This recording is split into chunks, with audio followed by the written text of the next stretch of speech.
ஆனால் உன்னி அறுத்துறேன். ஓகே, என்ன புழுன்றது தான் மேட்ரு. அறுத்து வந்து தான் சூப்பர். இந்த ஸ்லக்கு இதெல்லாமே கொஞ்சம் சேர்ந்து. இன்னைக்கு என்ன 2 செடி வச்சுருக்கோம்மா நம்ம.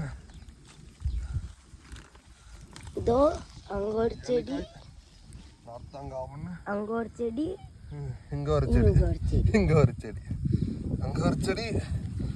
நாளைக்கு என்ன பண்ணுறோம்? அதுக்கு என்ன பண்ணுறோம்? டோரா பூச்சி பார்க்குறோம். இல்லை, இங்கே பனானா பிளான் பண்ணுறோம். ஆமாம், கரெக்டு. பனானா பிளான் பண்ணலாங்க.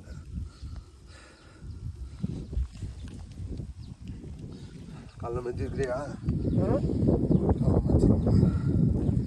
காற்று போகாதுல்ல. அதான் சொன்னேன், ரவுண்டா இது பண்ணி. அதான்டா, ரவுண்டு தான்டா, போதும்டா. இல்ல அப்புறம் வச்சுக்கலாமா? ரவுண்டு இது அந்த டார்பல். டார்பல் தானே, அந்த இது கட்டிடலாம் பசாம, மாடு வராமல் இருக்கிறது. மாடுல காத்து இதாயிடும் ஒரு சைடு. அப்போ அங்கேருந்து டார்பல் பண்ணிட்டு வரணும். எங்கிருந்து? ஒன்று இருக்குல்ல ரோட்டில். ஓகே, போதும். இதா அதை மெச்சிடலாம். இல்லைடா, மெதிக்கு டைட்டாக இருக்குடா, வராது.